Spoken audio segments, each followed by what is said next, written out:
Hello mga kabibig! Welcome back sa ating bagong YouTube channel. Ito ang pinakamaingay na YouTuber sa balat ng YouTube. Ako si Kabibig maglabag-labag na ta with evidence. Nako, may bago na naman pasabog ang famous vlogger, Facebook vlogger na si Dean Chase. Itong si Dean Chase mga kabibig, siya yung nagbulgar na di umano'y may nangyayaring krimen. Ni Liza Marcos. Maraming tao ang nasasabing fake news, hindi totoo. Pero nung sinabi na ni VP Sara na si Liza Marcos ay sangkot sa isang krimen, ay doon na confirm ha, ng mga tao na totoo pala itong mga sinasabi ni Dean Chase. Ngayong araw na ito, meron na naman siyang pinasabog na issue laban kay F. Elisa. Oo mga kabibig. Post niya kanina, sabi niya, "It's time. I will be releasing shocking information that I have gathered due to my hiatus. And of course, information that I have from the document I received as well. Be on the lookout. Be vigilant. Protect the country and the people from our current administration." Yun mga kabibig. So, may pasabog na binulgar Dean Chase. Marami kasi nagsasabi ng, uy, nabiglang nawala si Liza Marcos, meron daw bracelet na may GPS, tracking device, totoo kaya yon or hindi. Pero ang pasabog ni Dean Chase mga bibig, bumalik pala sa Amerika last May 8 si Liza Marcos para sa kanyang temporary release.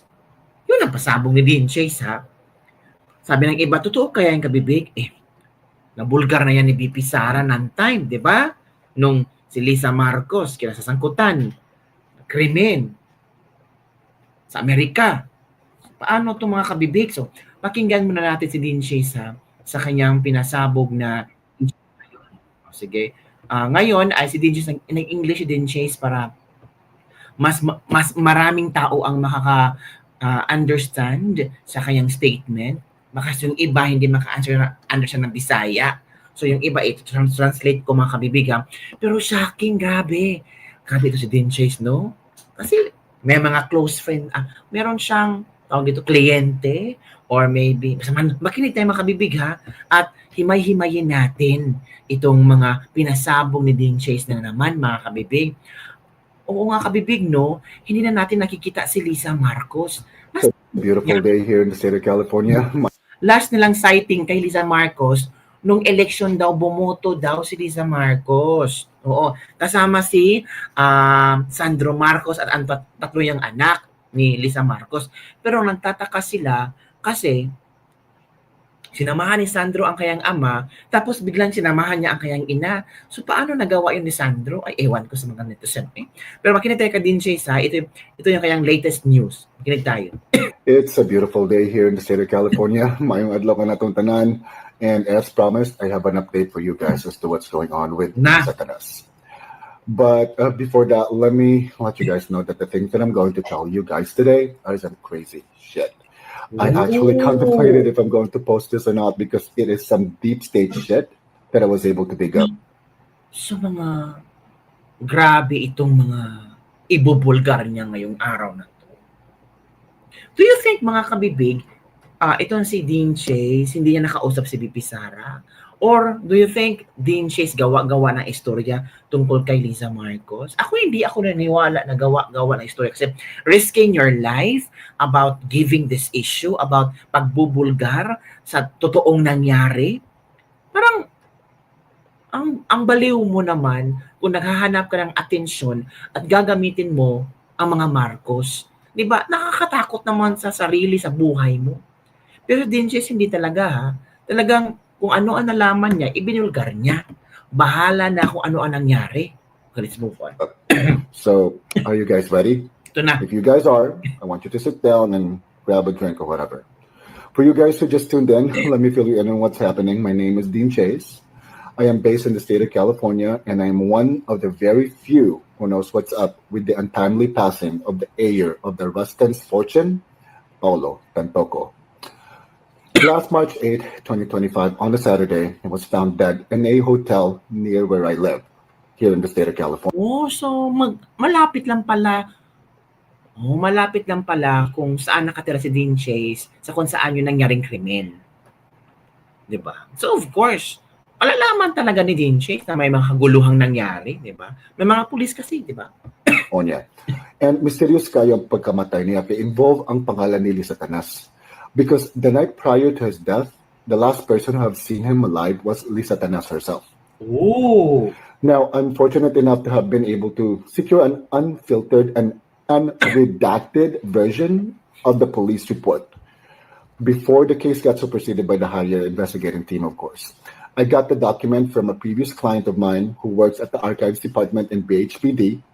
Now, this document in my possession has complete accounts on what happened that day. Complete account. So, unfiltered siya.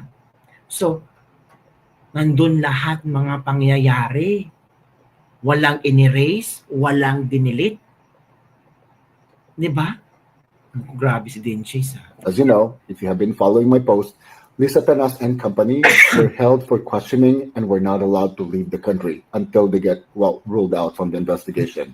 Following that, my source told me that on the 5th of April, a group of Asian-looking men, together with Caucasian men in suits, came into their office and had a closed-door meeting with their supervisor. That was when the case got superseded.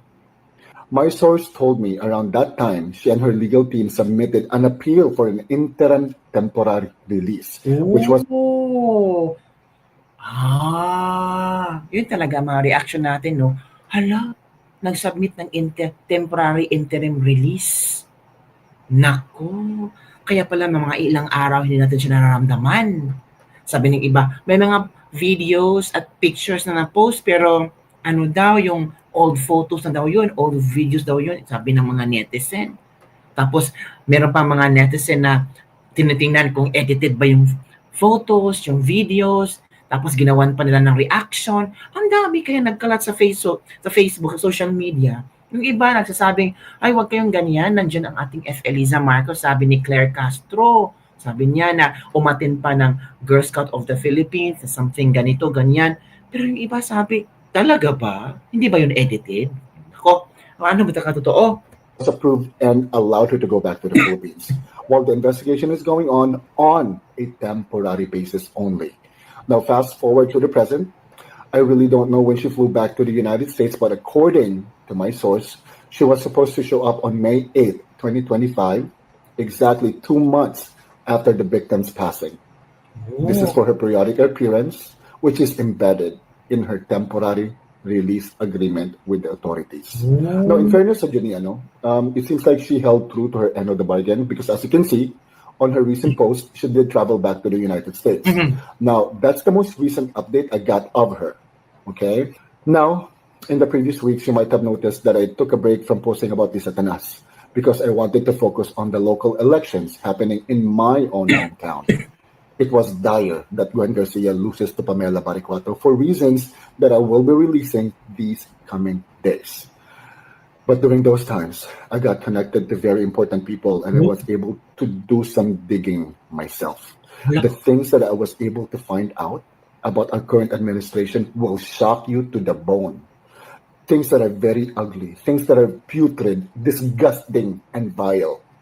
Hala, ano kaya na nalaman ni Dean Chase, no? Grabe yung pag-describe niya sa nalaman. Talagang nakakasuka. Kung sa Bisaya pa, lood na lood. Naku mga kabibig, hihintayin natin ha, ang mga pasabog ni Dean Chase. Grabe, may mga connections na pala si Dean Chase. Oo, sinabi niya dito yung mga taong nagbigay ng impormasyon sa kanya.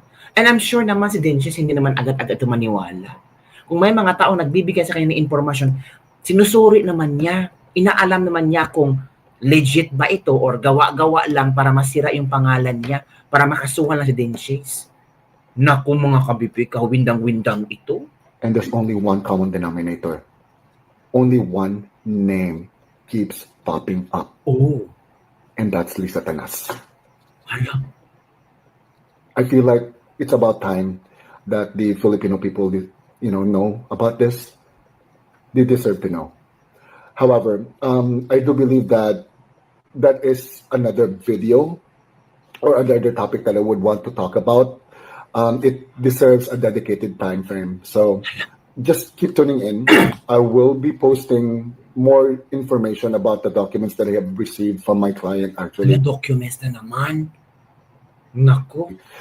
in these coming days. So remember, information is power. Hala, It's documents na naman ang sinasabi ni Denchase. So, hindi naman masasalita si Denchase kung walang mga resibo, no? So, sabi niya, documents. Sabi ni Denchase, as I said, I can only release information that I'm allowed to. Chill lang po kayo. Everything will come to light soon. Hala ka mga kabibig. Paano na yan? Naku, I'm sure, kinakabahan na ba si FL Lisa? I'm sure si FL Lisa naman pinatatamaan nila dito eh. Di ba? Naku, sabi dito Dean, I just want to acknowledge and thank you sa malaki mong tulong na matalo si Gwen Garcia. Oo nga, isa si Dean Chase talaga ang tawag ito, nag-promote or kay Pamela Baricuatro. So maybe that's why she was back in the US during the election. She was not here. Only Vangag vote but Lisanas was not here.